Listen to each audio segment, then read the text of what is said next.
many options. There's fiscal pressures, there's timing pressures, like I need something in 30 minutes. Give me something quick. So like what do we have ready, and how can we provide information to these people quickly and in relevant manners, in a relevant manner. So it was a fantastic talk that opened my eyes that, wow, okay, this is a tough nut to crack. And we've started a process of trying to build relationships with a lot of our key stakeholders. Working at York University and being in Toronto affords us the chance to meet with various ministries and build relationships with some of the, maybe not necessarily high up the food chain, but at in a critical junction of decision making. Yet my work also focuses quite a bit on York Region, and we'll work with a lot of the municipalities there. The reason why we focus time and energy in York Region, when we started out 5 years ago, we had 2 grants that supported our development. And the one allowed us to work within the university, focusing north of Steeles Avenue here in Toronto. When I showed you that lovely theory slide and there were all those activities around the edge, that really provided the basis for a lot of those services. Our second grant had us working with the University of Victoria, and I'll hold off on that. I'll talk about that later around how we're working nationally. But locally, what I really appreciated as a former practitioner, somebody working in the community, was the fact that not only were we working within the university, we were also working with community partners. We worked closely with the York Region District School Board, the regional municipality, so that got us into various levels of municipal and local government, and through the United Way of York Region, which has been a fantastic springboard for us to work with social service agencies. And that's kept us quite busy. That being said, we will work beyond that. It's just provided a little bit of focus and context for us. So if you're outside of York Region, if you're outside of Ontario, don't think that, oh, I'm going to go back to that Newfoundland slide because that's it, I'm out. No, there are opportunities. But the point being that policy is it's a little more challenging. And truthfully, in 5 years, we're getting closer. I think more so around the relationship building than me being able to hold up a demonstration project and say that through the results of a collaboration through our unit, we've been able to change some element of public policy. Maybe so organizational policy. I think there could be some opportunities there. The second sort of stream or spoke with regard to our work is around professional practice. And it's here where I think we've been able to make some incredible inroads and provide a fair amount of support. Every year in the winter, we host a Knowledge Mobilization Expo, which is a huge show and tell. I mean, that's what it is. It's an opportunity for projects that we've supported over the last year to have some face time, to be able to get up and talk about the work that they've done, what have they done, how have they done it, and why is it important. And unlike me, I'm not really sort of demonstrating the philosophy of this, but all the presentations are joint presentations between a researcher and their non-academic collaborator. And that's important for a couple reasons, because it provides evidence around the partnership building, but I think it's really important for our non-academic collaborators to be able to have a platform to be able to share not only with their academic colleagues and other academics, but more importantly with their community leaders. And these expos would bring out sort of the really high-level decision makers. So it's quite an event, and it's really exciting to see this kind of platform where where folks like yourselves can get up and say quite proudly, you know, we've had a chance to work with some students, and they've really made a tremendous difference in changing our organizational policies around volunteering. Or we've worked with a faculty member, and they've been able to provide some evaluation expertise around a family literacy program.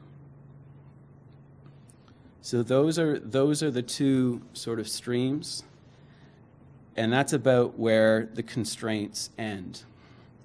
The other thing I really like about working with non-academic collaborators is that they push me, and I love it. I really, really appreciate the extent to which people like yourselves see an opportunity like this, go through a conversation around, well, here's the opportunities, here's the constraints. Well, what about this?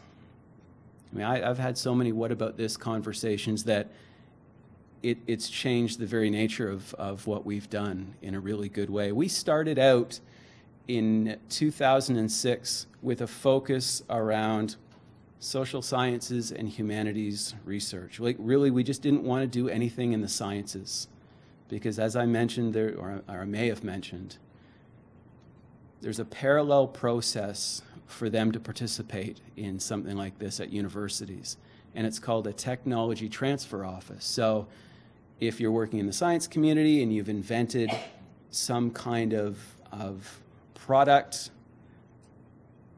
there's a process to go through to patent it, license it, market it, and sell it through the university.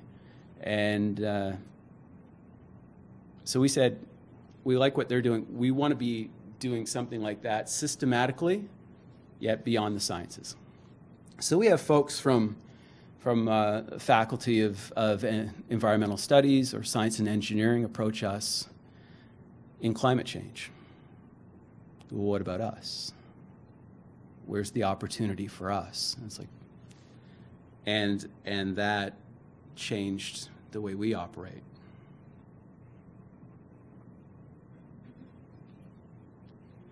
So the service unit at York University operates within the Office of Research Services, and it provides free of charge sort of and I've had a chance to talk with a lot of you over the last couple of days. You came down to the booth downstairs, and I gave the little elevator pitch that really what we've developed is like Lava Life for research. It's a matchmaking service that connects expertise and need. And honestly, that expertise can reside with yourselves. The need can reside within the university. If my faculty colleagues are looking for collaborators, then my eye looks beyond the university. It is that brokering service. Yet I mentioned early on that we had 2 grants that supported our initial development, and the second grant had us working with the University of Victoria. And that grant really gave us the chance to pilot how effective this institutional service unit can be, not only internally, but how well can we play, within the national sandbox. For example, can an opportunity that was developed in Victoria be filled by a researcher at York? And being quite candid, we had some modest success there. Some, not a lot, but still enough for us to try to continue to grow and build on this unit. So what we have worked toward in those first few years between York and the University of Victoria is something called Research Impact. And you saw the banner and you might have read it and said, well, that's pretty cool, or wondered what the heck that was. Well, what we are right now is we operate as a community of practice, because while I work as a broker at York University, I have colleagues that are starting to pop up at other universities across Canada. I have a counterpart in Victoria, but now there are 4 other universities that are coming on board and hiring people like me. And honestly, and I think it's similar to when you start out as a literacy practitioner, where literacy can mean a whole host of things, and it can be really defined by that community. For example, does the community want to focus on family literacy? Do they really want to bolster some capacity around employability? Or are we going to just, such as my case in Hamilton, focus around the cultural component and building a strong mother tongue literacy program?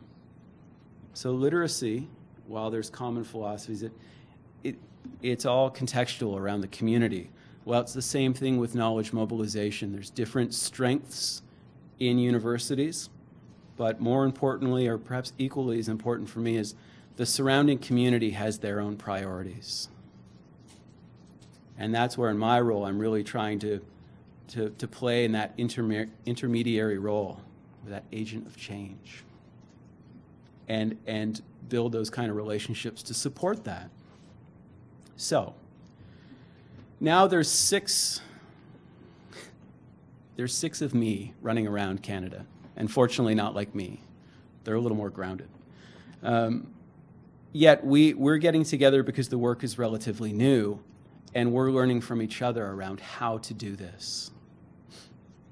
We also have created a web-based or a technical infrastructure to facilitate a lot of the communications. And I know there's a host of presentations over the last couple of days around communications, and I think the OLC has been a great champion around getting messages out and using technology effectively to bring you together.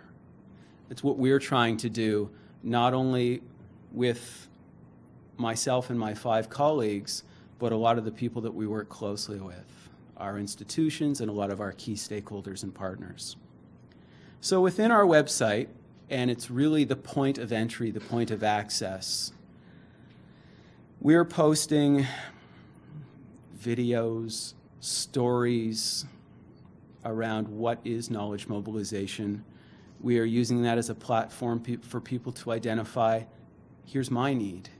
Here are the things that I need, and this is what I want from this service unit. We are also using it as a platform to promote a vision that we have, is that all Canadian universities will have this kind of capacity. Now I'll step back and talk about the capacity, because a lot of smaller universities in Canada have active community university engagement practices in place. But a lot of those focus within a specific discipline, or, for example, health and education are probably the real pioneers and champions. And I think it's somewhat by default. The nature of the work they do, the nature of their research, lends itself to be utilized well and somewhat easily. Yet political science, economics, climate change, while there's great research that's going on and great research that has opportunities to inform policy or practice, there may not be a clear pipeline around who the receptors are. So that's where our office comes into place. We're one-stop shopping. We're one-stop shopping internally, but we're one-stop shopping externally as well. And it's been really exciting for me over the last 5 years to have had a chance to work closely with the adult literacy community here in Ontario. I mean, you know my story. It's fun, and the last couple of days have been like a high school reunion for me. And it's not because I started my career when I was 12, but it's been a lot of fun to reconnect. But it has also been a platform for me to really create awareness and generate business.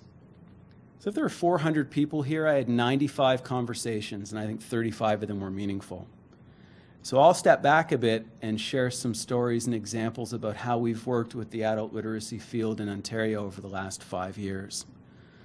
And the very first example is all of us being here right now. In meeting with Leslie, Brown, and Jody around the conference, they identified to me, they had a request for an academic with interests in adult literacy to be a part of their overall steering committee. And my process of scaling